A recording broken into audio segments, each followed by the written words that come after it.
Welcome.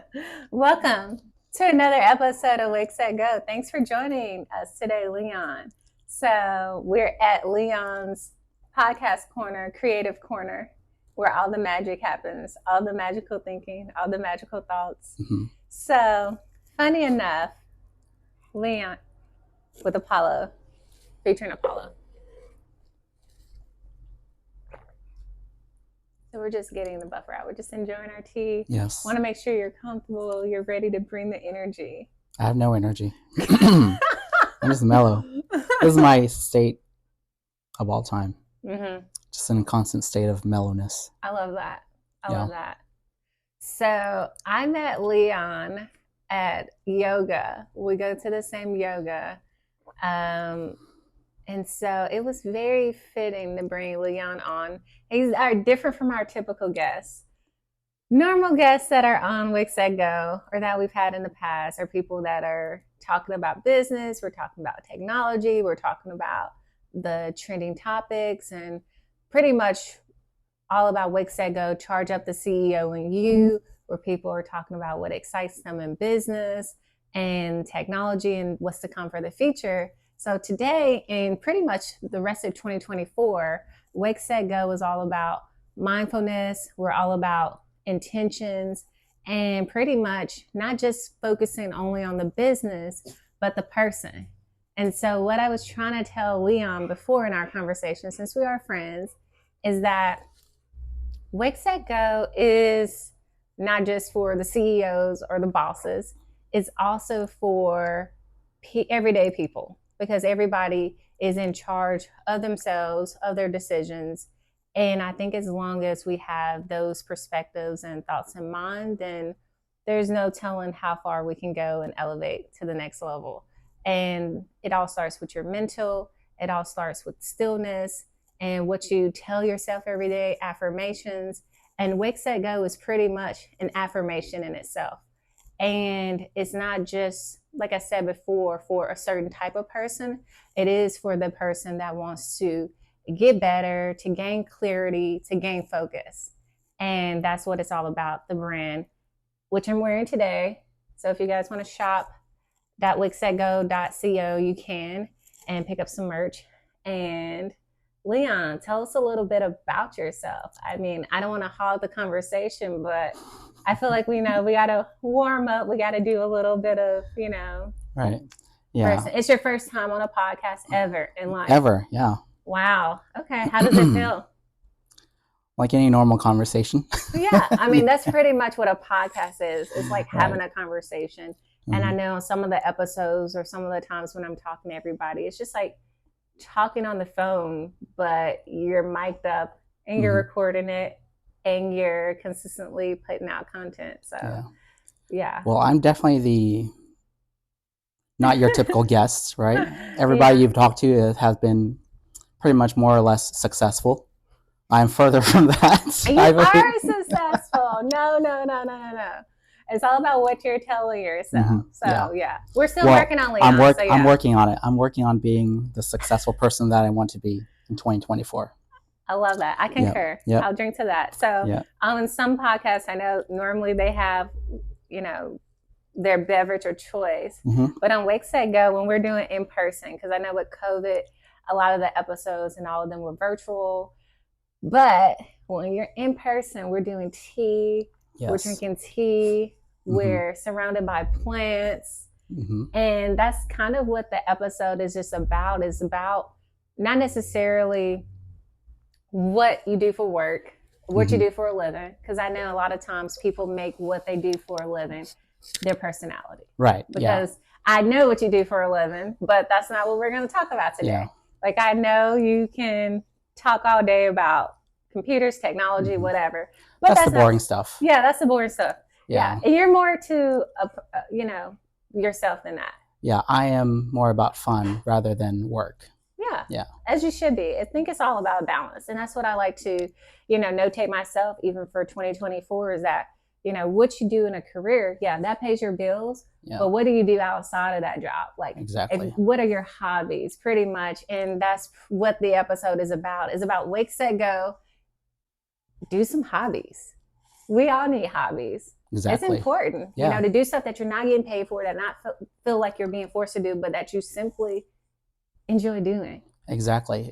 I think it nourishes a piece of you that is, just innately human. I think all these hobbies, what they tend to do is they bring out the best in you, like your creativity, your empathy, being compassionate. Like for instance, I have a bunch of animals, and I feel like that nourishes my soul. Yeah, those animals are featured on our episode today. I don't Yes. know where the other animal is, Yeah. but I think that really speaks to me. And I think also being a yogi and doing hobbies and things like that shows that you're mentally trying to get better. I feel like everybody that's in yoga kind of has the same intentions. Oh Like yeah. they know or have a grasp of self awareness and knowing what your body needs and how it's easy to get overwhelmed just from the day to day instances of life.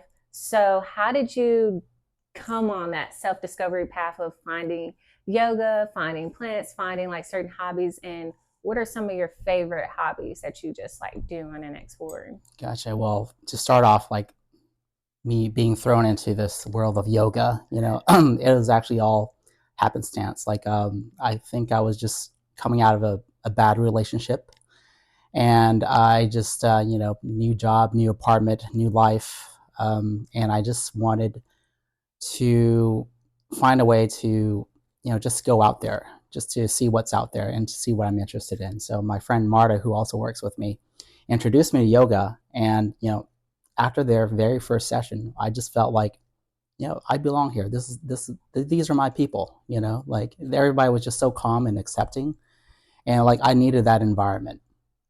So after that, after being into yoga, being more into fitness, feeding the mind and the body, I feel like being in a relationship for so long, I have not, nourished that part of myself that needed some sort of peace, some sort of, like my identity was lost. So Mm-hmm. I was just like, okay, what was I into whenever I was a kid that I really enjoyed, And I realized, okay, I like animals, I like plants, I like all those things. So as you can see around me, I have a lot of plants in my living space, and also have an aquarium. I have a dog and a cat, and this place just makes me feel like very much at peace. Like your inner child is pretty much just happy. And Yes. I think that's just so funny because I know growing up as a kid, I loved art, I loved drawing, I love making and creating things.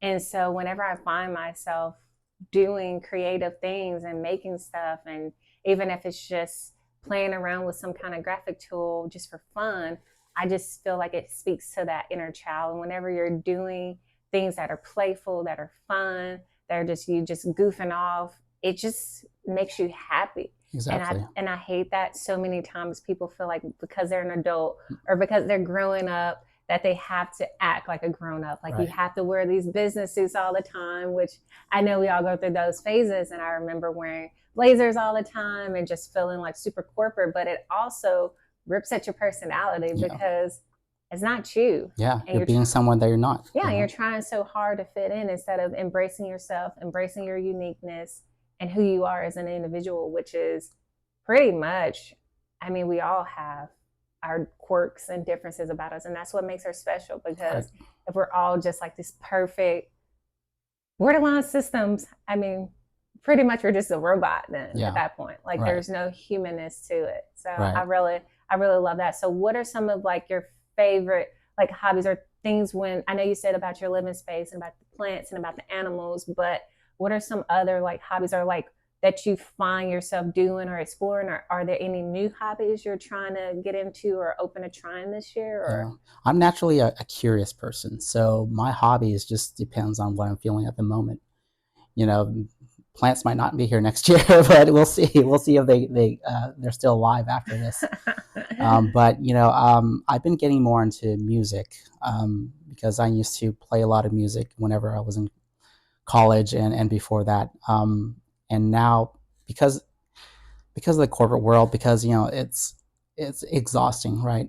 mm-hmm. And you're trying to find time to go back into the things that you love. And I feel like playing music, that really that really resonates with me. Like listening to music and then also making music, it just hits a different piece of my soul. I'm waiting for your comeback. And I think you getting on YouTube, having a page, playing your ukulele, like the world out here, they don't know who I'm sitting talking with because I didn't really do a full intensive introduction either about who you were. But I know like you come from a past life of being an international renowned chef as well as a music star. So you're just very modest, which I'm just like, okay, you work a corporate job, you do yoga, you have plants and pets, but also you were a chef and you also play music Right. internationally. Yeah. So Well, yeah. I would say I'm more of like a jack of all trades than Mm-hmm. like just a master of anything. Like I just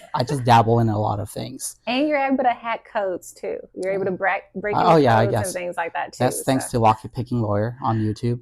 So I like tinkering around. I'm just like I said, I'm a natural curious person. right. So I like to go into things where I'm not like feeling comfortable with. Like I even took up tango lessons this past summer. Yeah, currently I think I have a full plate of hobbies right now because that's been keeping me busy and keeping me sane.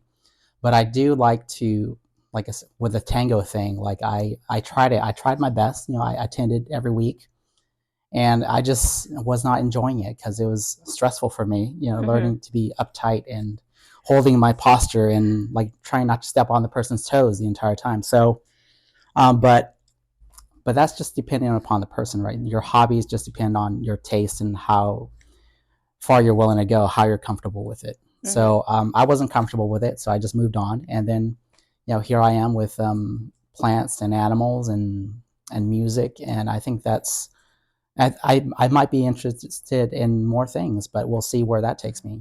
How much money do you think a person should dedicate to their hobby? Or what do you think is kind of doing too much when it comes to a hobby? Do you think it should be expensive or do you find yourself doing things that are free? it can be dependent upon the person, right? Mm-hmm. So there's a lot of hobbies that you can do for free. There's Yeah. hiking. Hiking is free. Running, walking, those are Mm-hmm. free as well. And it just depends on the amount of resources that you want to pour into your hobby. Mm-hmm. Like, that just depends on your income. That just depends on how much you're willing to put into your hobby. But you can have you can feel very satiated just from not spending any money. You can look at it that way. But I think it all just depends on the person. Right.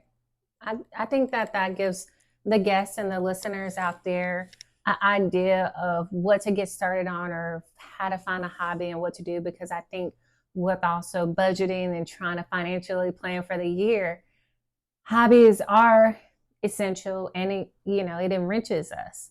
And so I've talked to other friends that are doing their careers, they're too busy to pretty much have hobbies, or they feel like they're too busy to have hobbies. But like you said, those examples about hiking, it's free. Sometimes you can go in the morning or after work, and you can also meet other people that are hikers. Or how do you feel like is the best way for people to discover hobbies or discover groups or people to do these things with Yeah, and just create that community with?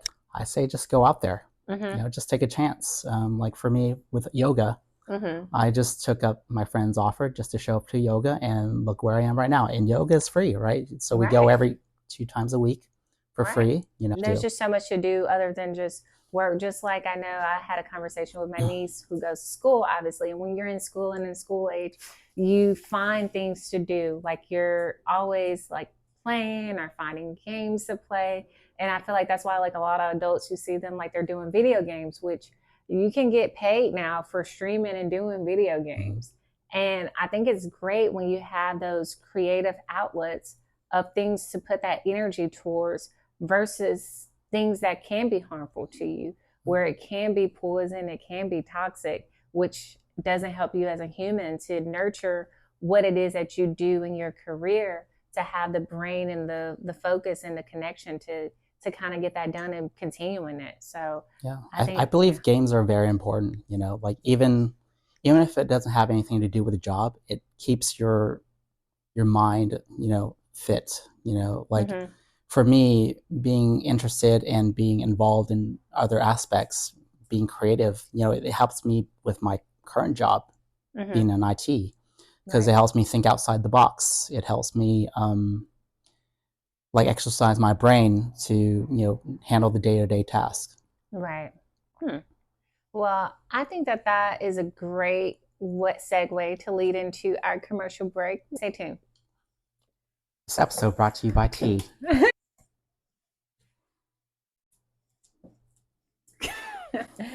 All right, I'm not gonna laugh this time. All right, take two, action, cut. I want to take some time during this episode just to go through a list of a couple of well-known names of people that have hobbies. And this is just for a little bit of inspiration for those out there that are thinking, oh, in order for me to be successful, I need to just focus on work all the time. Where actually, here are some successful people that actually have hobbies. So, Richard Branson, he plays chess. He's well known, he's a Virgin Group founder, but this is one of his favorite hobbies, and it's far more of a mental activity for him. And having, you know, the chess skills, I feel like allows for stimulating conversations. I hear everybody that plays chess pretty much they're very good at thinking. Mm-hmm. It's a good brain activity.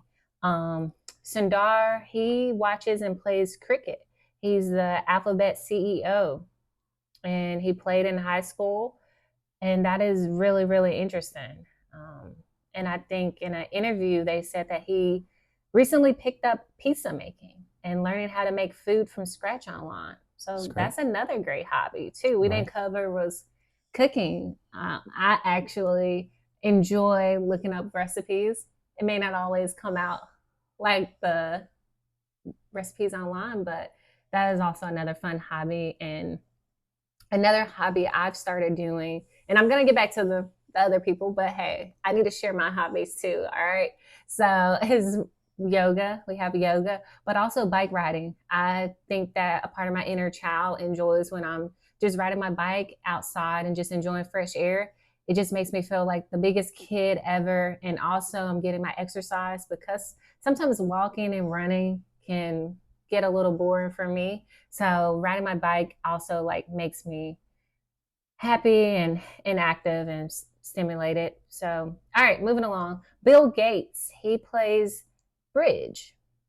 He also loves playing tennis and spending time with his kids as a favorite pastime. Jack Dorsey, he was a CEO of Twitter. Oh yeah. He enjoys hiking, so that's interesting. Meryl Streep, Meryl Streep. she knits. That's like rolls off the tongue kind of bad. Kate Middleton, she colors. George W. Bush. This is one I didn't know. He paints. Yeah, apparently they're very good. And let's see, the Bridgewater Associates founder, Ray, he practices transcendental meditation. That's interesting. Tom Hanks, he collects vintage typewriters. And an interesting one I got to go back and find was Warren Buffett. And this one is surprising. He actually plays the ukulele. Angelina Jolie, not surprising, she collects weapons and knives with her family. And let's see, Oprah Winfrey reads. Again, not surprising. She actually has a book club. Michelle Obama, she runs. And I mean, you can just see how a lot of these hobbies, like just going through it, just pretty much plays into why they're successful and what gets them going and how they want to help others succeed and be active. Because I remember when Obama was in office, Michelle Obama was doing a lot of activities with kids and with sports. And so the fact that she runs as a hobby shows that she wants to stay healthy, and health is wealth pretty much. So this part of Wake Set Go, normally what I do at the end when I'm with guests is I will ask them things that they do like during their day or like a part of their routine that they feel like wakes them up or charges them up. So let me know like if you feel like sharing part of your day or like what a typical day is like or how you get your day going or things that you do that you feel like keep you charged up. Yeah, so I feel like I have no choice because Apollo wakes me up first thing in the morning because Mhm. he's always hungry. Mhm. So I always have something to take care of because Mhm. he has needs, and I have Mhm. to make sure that he has his needs are met. With food and Right. also walking too. Like walking is a very important thing for me. So I always make sure to walk him at least an hour a day, Mhm. very bare minimum, because he needs that. He's an older dog, so he needs all his walk time. He needs to stimulate his senses, stimulate his brain. So in turn, that also Stimulates benefits you. me. Yeah, it Yeah. stimulates me. I get to go out there. I get to be in the moment. I get to just meditate on the things and look at what I'm going to do for the rest of the day and what are the things I can look inside and to work on myself. All this while I'm just walking. Okay, awesome. Yeah, I think that that's great points to make as far as with, staying charged up, getting a walk in, stimulating yourself, stimulating your brain. And I also want to thank you for taking your time out of your busy schedule and day Busy. to meet and be on Wake Set Go. And hopefully, this isn't your last time stopping by. I mean, Well, technically, you're stopping by because it's okay, my place. okay. This is the time where we're supposed to cut. It's a wrap. But no, I really do appreciate you for taking the time. And I also want to say I appreciate you listeners out there for taking the time out and checking out Wake Set Go and hearing what I have to say and what others that I bring on have to say. And hopefully it does charge up the CEO in you and recharges you because as I wanted to bring Leon on, for example, is to show that, hey, you don't have to be this Bill Gates. You have to be successful. You are successful. But the key to being successful is to have things that charge you up. And it doesn't always have to be money driven, it can just be hobbies that you do for fun. So, again, thank you guys so much for tuning in.